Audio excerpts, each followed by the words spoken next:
Très bien, maintenant je vais vous montrer 3 gems que vous pourrez utiliser pour étudier. Et évidemment, vous pouvez créer les vôtres, mais je vais vous offrir ceci avec les prompts et tout. On va présenter un tuteur qui va essentiellement s'occuper de nous expliquer les sujets un peu plus compliqués. Je vais aussi vous montrer comment prendre ce tuteur et le spécialiser si vous étudiez une matière en particulier, par exemple le marketing, pour pouvoir spécialiser le tuteur dans cette matière. Ensuite, on aura aussi un gem qui va créer des flashcards et des quiz, d'accord? Pour qu'on puisse étudier la matière qu'on est en train de travailler.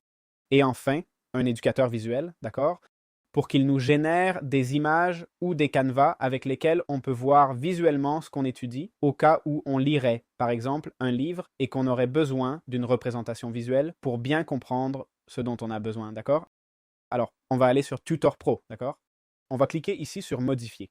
En gros, Tutor Pro, description, un mentor patient et analytique qui va t'aider à maîtriser des tâches complexes depuis le début à travers des questions guidées, des analogies personnalisées, et il dit, il ne va pas te donner la réponse, mais il va t'apprendre à penser. Bon, comme vous voyez, je l'ai mis ici, apprentissage guidé, et par exemple, on va lui dire qu'on aimerait apprendre, par exemple, j'aimerais apprendre sur les gems de Gemini de Google.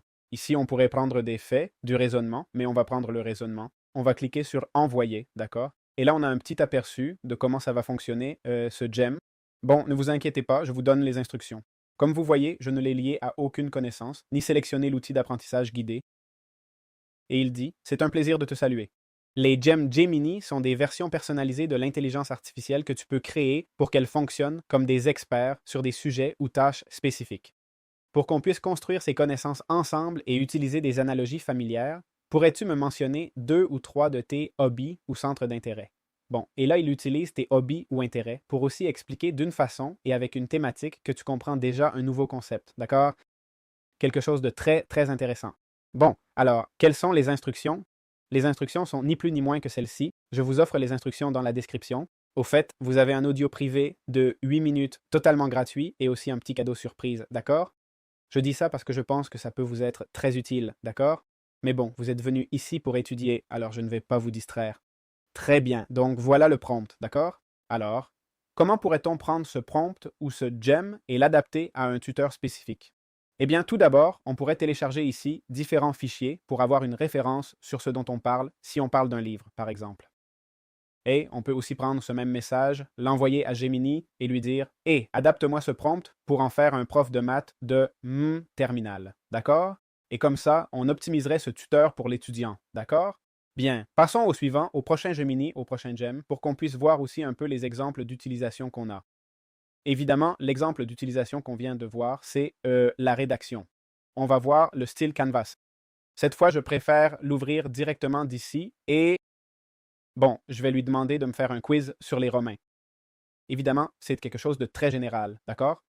J'ai créé le gem pour qu'on puisse uploader un fichier, par exemple, de ce qu'on étudie dans nos notes et lui dire « Hé, crée-moi un quiz sur ces notes ». Si on veut évidemment que ce soit plus compliqué, on le précise. Si on veut que ce soit juste ABC, on le dit, ou simplement sans réponse, d'accord? Mais là, comme vous voyez, ce qu'il va commencer à faire, c'est nous créer tout un système de questions sur le thème qu'on étudie, d'accord? En plus, il nous le fait en mode application. Et vous allez dire, mais comment c'est possible? Comment c'est possible? Eh bien, parce que c'est ça le pouvoir des gems, d'accord? Enfin, vous imaginez étudier comme ça? Franchement, moi j'aurais adoré. Alors, bon, ici on nous dit, selon la fondation romaine, sur la mythologie romaine. Ouf! Quels sont les 2 frères jumeaux élevés par une louve? Ouf! Ah, regarde, c'est là. Romulus et Remus. Voilà, d'accord? Et là, comme vous voyez, ça marque les réponses, d'accord? Comme incorrect, incorrect. En plus, ça nous explique pourquoi c'est incorrect.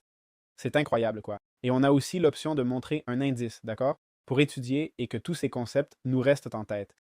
C'est vraiment, c'est un concept que j'adore. Et bon, ils ont aussi la possibilité de faire des flashcards. On va lui demander de le faire. Je lui dis, crée des flashcards pour l'étude des Romains.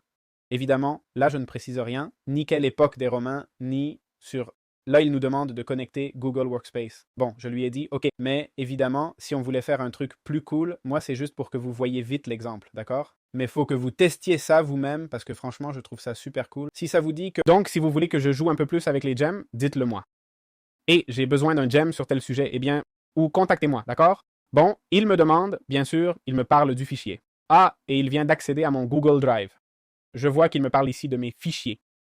Il vient d'accéder à mon Google Drive et n'a trouvé aucune donnée sur les Romains, ce qui est une autre chose. On peut connecter notre Google Drive et ainsi on n'a même pas besoin de déplacer les documents.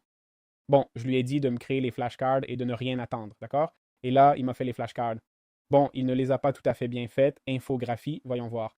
Mais bon, on a la question et la réponse. Enfin, non, il n'y a pas grand-chose d'autre. Qui est traditionnellement accepté comme auteur du livre des Romains? Paul l'apôtre. Je précise aussi que je suis avec Gemini Fast. Je ne suis même pas en raisonnement ni pro et pourtant ça me fait déjà tout ça. Hein? Alors imaginez un peu. Il m'a créé en plus ça, contexte, rien, structure, rien de tout ça ne marche. Mais l'auteur, les destinataires, le but, il m'a créé ça en HTML aussi pour qu'on puisse étudier. Ça, bon, je lui ai demandé un peu à part. Hein? Là, quand il m'a donné les flashcards, que j'ai cliqué sur créer infographie, mais on pourrait lui dire de créer des cartes didactiques, ce qui serait le mieux, non? Et voilà ce qu'on cherchait, oui monsieur. L'auteur du livre des Romains. Voyons, on peut les retourner? Voilà, on clique et elles se retournent. D'accord? Voilà. Il a aussi ce truc de suivi d'apprentissage. Ah d'accord, ok. Pour savoir si on le savait déjà ou pas, d'accord? Et pour savoir si on s'est trompé ou pas. Donc maintenant, oui, on l'a, hein, ce qu'on cherchait. Bon, ça serait aussi une façon de qu'on nous le donne en format texte. C'est aussi une façon de faire ce qu'on veut avec ces infos. Et si on veut faire un questionnaire, un résumé audio, là on a les décisions, une page web. Bon, si on veut simplement qu'il nous donne la flashcard, dans le prompt, on le précise. D'ailleurs, je ne vous ai pas montré le prompt. Hein. Le prompt, c'est on va aller à éditer. Bon, flashcards et quiz exportables, blabla. Et le prompt, c'est celui-ci. Désolé d'être toujours aussi éloigné. Voilà, le prompt, c'est celui-ci, d'accord? Encore une fois, un autre petit cadeau pour vous. Rappelez-vous, dans la description, vous avez un cadeau. Désolé d'insister, mais c'est que on me les arrache des mains. Cet outil a ses limites, mais on peut vraiment en tirer parti. On peut créer des cartes mentales, des diagrammes. En fait, celui-ci a été créé pour me faire des diagrammes, d'accord? Donc voilà, c'est tout pour cette vidéo. Il n'y a pas grand-chose de plus. J'espère que ça vous a plu et abonnez-vous.